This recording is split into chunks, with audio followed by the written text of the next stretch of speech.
ముందు ఏదో పెద్ద దిక్కంటే దాసరి నారాయణరావు ఉండేవారు. తర్వాత చిరంజీవి ఏదో చూపించారు. అంటే ఇప్పుడు ఏదో ఎఫ్‌డీసీ కావచ్చు, లేకపోతే ఫిల్మ్ చాంబర్ కావచ్చు. ఇలాగే ఉంటదా? లేకపోతే సినిమా ఇండస్ట్రీకి ఒక పెద్ద దిగ్గా ఒక ఫోటోలో అది ఏమైనా కనిపిస్తదా మనకు అంటే భవిష్యత్తులో? పెద్ద దిక్కు అని అసలు ఎక్కడ ఉండదండి. భ్రమది. దాసరి నారాయణరావు గారు అనుకోకుండా ఏంటంటే ఆయన ఆయన అన్నిట్లోనూ ఆయనే కనపడేటట్టుగా ఆయన actor, writer, director, producer, distributor, ఏంటి ఎగ్జిబిటరు, వర్కరు అన్నీ ఉండేవాడు. పొలిటీషియన్ను ఇన్ని అవతారాలు ఉన్నాయి కాబట్టి ఆయన ఏ సమస్య వచ్చినా అందరూ ఆయన దగ్గరికి వెళ్తానికి అవైలబుల్. ఇంకోటి వీటన్నిటికంటే అబోవ్ ఆల్ అవైలబుల్. అవైలబుల్. ఎవరు వెళ్ళినా తలుపు తీస్తే ఒక టీ కాఫీ ఇచ్చి మరి సమస్య వినేవాడు ఆయన. అంత బిజీగా ఉండి ఎలా వినేవాడు ఆయన, మనిషో ఇంకోటో తెలియదు నాకు. దానివల్ల ఆయనకి అవకాశం వచ్చింది. అలా మనం అవ్వలేము, అసలు ఇంపాసిబుల్. ఇంకో మనిషి పుడతాం అని అవసరం, పుడతాడని నమ్మటం కూడా తప్పది. పుట్టడు ఎవరు. చాలామంది అనుకుంటారు మా ముఖ్యమంత్రి గారు చేయరా, మా ప్రైమ్ మినిస్టర్ చేయట్లేదా, లేకపోతే ఆయన చేయట్లేదా, లేకపోతే ఈ హీరో గారు చేయట్లేదా, ఇంతమంది చేయట్లేదా, నేను ఈ సేవలు చేస్తున్నాను. ఇవన్నీ ఓకే, మీరు అన్నీ కరెక్టే. బట్ ఈయన చేసింది మీరు ఎవరో చేయలేరు, ఎవరూ చేయలేం. అది ఇంపాసిబుల్ అనమాట. అంటే ఎన్నిట్లో సక్సెస్ఫుల్ ఆయన. ఇంకోటి ఆలోచించాలి, నాలాంటి వాళ్ళు ఎవరిని చేసి ఉండొచ్చు, ఒకళ్ళిద్దరు చేస్తే కొన్ని చేసి ఉండొచ్చు, కొంతవరకు 50%, 25% చేసి ఉండొచ్చు. కానీ మేము మిగిలిన ఆయన ఆయన అన్నిట్లో సక్సెస్ఫుల్. ఆయన ఓకే, ఒక దాంట్లో మేము ఒక దాంట్లో సక్సెస్ఫుల్ అయి ఉండొచ్చు. ఆయన ప్రతిదీ as a director is a great director, as a writer great writer, as an actor great actor, as a producer great producer. ఏది చెప్తే డిస్ట్రిబ్యూటర్ పెద్ద డిస్ట్రిబ్యూటర్, చివరికి పత్రికాధిపతిగా పెద్ద పత్రికాధిపతి, లిరిసిస్ట్గా కూడా లిరిసిస్ట్గా ఆయనే ఉన్నాడు, డైలాగ్ రైటర్గా ఆయనే ఉన్నాడు.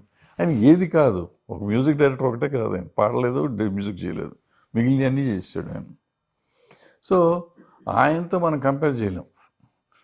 అందుకని ఆయనకి అవకాశం వచ్చింది, ఆ అవకాశం మనకు రాదు. ఇంకొకటి మీరు పెద్దగా అనుకోవాల్సింది, ఇప్పుడు మనం మామూలుగా పలానా వాళ్ళు ఉండొచ్చు కదా, పలానా వాళ్ళు చేయొచ్చు కదా అంటారు.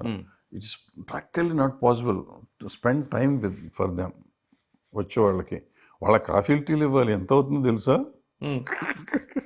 భోజనాలు పెట్టాలి, ఎంత అవుతుందో తెలుసా? అసలు ఇంట్లో ప్లేస్ ఉండాలి అంతమందిని అకామిడేట్ చేస్తానికి, వాళ్ళకి ఎన్ని ఇస్తానికి. నెల అయ్యేటప్పటికి ఆ బిల్లు ఎవరు కడతారు? ఆయన గట్టి భరించాడు పాపం. ఎవరు భరించి పెట్టుకోగలిగే వాళ్ళు ఎవరు ఉంటారు? ఇవన్నీ జరిగే పనులు కాదు. ఊరికి పెద్దలేడా అంటారు. మీ సొమ్యం పోయింది ఓ డైలాగే కదా, పెద్దలేడా. పెద్ద అవ్వాలంటే పెద్ద అయినందుకు ఆయన ఎంత అనుభవించాడో నాకు తెలుసు. ఆయన ఎంతెంత డబ్బులు అయ్యో తెలుసు. ఆయన రోజు నెలకి ఎంతమందికి డబ్బులు ఇచ్చేవాడు నాకు తెలుసు. అవన్నీ ఎక్కడి నుంచి వస్తాయి? ఆయన పెద్ద అన్నారు. ఆ పెద్ద మొత్తం ఉన్నది ఉంచుకున్నదంతా కరిగిపోయింది. ఆయన గురించి ఎంతో చెప్తారు, ఆయన లక్షల కోట్లు ఉంటాయి, ఇన్ని వేల కోట్లు ఉంటాయి అంటారు. అల్టిమేట్గా ఆయన పోయినప్పుడు ఎంత ఉందో లెక్క నాకు తెలుసు. అక్కడ ఏమీ లేదు. ఆ పిల్లలకి ఏమొచ్చింది, ముగ్గురు పిల్లలకి ఇంత ఉంటుంది. అది వాళ్ళు ఏ కామన్ మ్యాన్కైనా వచ్చింది వాట వాళ్ళకి. ఇంకంతకంటే తక్కువ వచ్చింది. ఏముంది ఇవన్నీ పెట్టుకుని పెద్ద పేరు తప్ప ఏముంది ఆయనకి? అంటే ఫినాన్షియల్గా డిఫరెంట్గా ఈ రోజుగా ఆయన గురించి మనం మాట్లాడుతున్నామంటే ఆయన సాధించనిది లేదు, సాధించింది ఎంతో ఉంది. సార్ మీరు అటువైపు నుంచి చెప్పారు. నేనేమంటానంటే ఆయన చెప్తే వినేవాళ్ళు ఉండేటోళ్ళు, ఇప్పుడు చెప్తే వినేటోళ్ళు ఉన్నారండి. వింటాను కదా, ముందు దొరికేవాళ్ళు లేరు. ఇప్పుడు ఆయనకు ఫోన్ చేస్తే ఎత్తేవారు, మనకు ఫోన్ చేస్తే ఎవరు ఎత్తరు కదా, వినేవాళ్లే కదా. ఇప్పుడు అంతకు ముందుకి ఇప్పటికి ఏంటంటే, ముందు ఈ కొత్త టెక్నాలజీ వచ్చినాక, కార్వాన్లు, సెల్ ఫోన్లు వచ్చినాక, టెక్నాలజీ మారిపోయినాక ఎవళ్ళకాళ్ళు సపరేట్ అయిపోయారు. ఒకళ్ళకి మానవ సంబంధాలు మొత్తం తెగిపోయినాయి. సో మీకు ఆ కాంటాక్ట్స్ లేవు.